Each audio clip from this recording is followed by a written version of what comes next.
اس وقت بے-تحاشا مہنگائی ہے اور بے روزگاری ہے۔ حکومت نے 1 کروڑ نوکریوں کا وعدہ کیا تھا، 35 لاکھ نوجوان جو ہے اس ملک کے اندر بے روزگار ہو گئے ہیں۔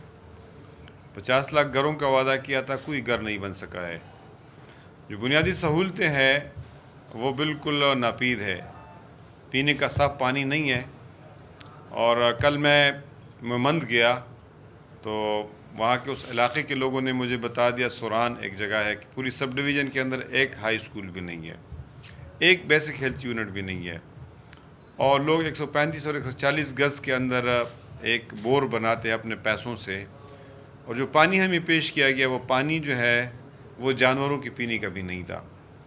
ہم نے وہاں ان کو کے ساتھ 100 ارب روپے کے پیکج کا سالانہ وعدہ کیا تھا۔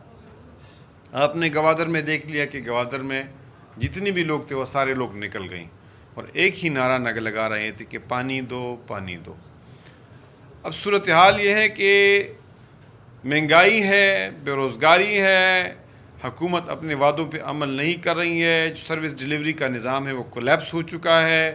گورننس کا نظام کولیپس ہو چکا ہے، کرپشن ہے، بے تحاشا کرپشن ہے، قوم پہ قرضوں کا بوجھ جو ہے، قرضوں کے بوجھ تلے قوم جو ہے وہ ڈوبی جا رہی ہے۔ اس پوری سچویشن کے اندر ایک پولیٹیکل پارٹی نہیں نکلتی ہے، اور لوگوں کی یہ جو ریزنٹمنٹ ہے، لوگوں کی یہ جو پریشانیاں ہیں، لوگوں کی جو تکالیف ہے، اس کو لیڈ نہیں کرتی ہے، اس کو زبان نہیں دیتی ہے، اس کے آگے نہیں جاتی ہے، تو پھر لیڈر لیس ریولوشن آئے گا، اور وہ لیڈر لیس ریولوشن بہت زیادہ خطرناک ہوگا۔ تو جماعت اسلامی اس ویکیوم کو فیل کرنے کی کوشش کر رہی ہے، تاکہ یہ جو لوگوں کے ایشوز ہیں ہم لوگوں سے آگے بڑھے، لوگوں کو لیڈ کرے، ان کو ڈائریکشن دے، تاکہ اس ملک کے اندر لیڈرز لیس ریولوشن نہ آئے، اور یہ چیزیں اس طرف جا رہی ہیں۔ سچی بات یہ ہے، ہم نے اپنے نوجوانوں کو منظم نہیں کیا،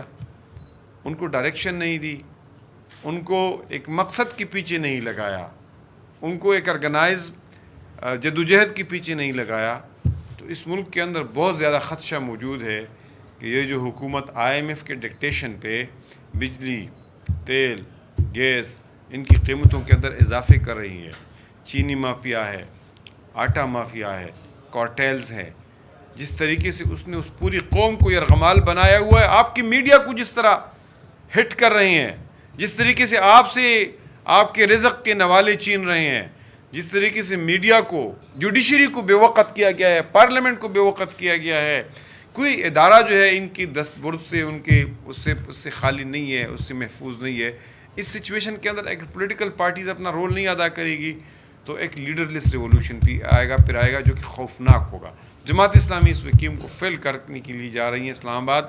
ہم نوجوانوں سے اپیل کرتے ہیں کہ آپ ہمارے ساتھ نہیں نکلیں گے تو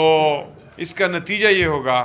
کہ پھر یہ موب جو ہے سامنے آئے گی، اور موب جب سامنے آتی ہے تو پھر اس سے ڈسٹرکشن ہوتی ہے، تباہیاں ہوتی ہیں۔ کہ فواد چودھری کو اپنے اسٹیٹ بینک کی کوارٹرلی رپورٹ پڑھنا چاہیے، فواد چودھری کو اپنا اکنامک سروے پاکستان پڑھنا چاہیے، فواد چودھری کو ان کی جو اکنامک فائنانس منسٹری ہے اس کی جو رپورٹس اور بیورو آف اسٹیٹسٹکس کی رپورٹس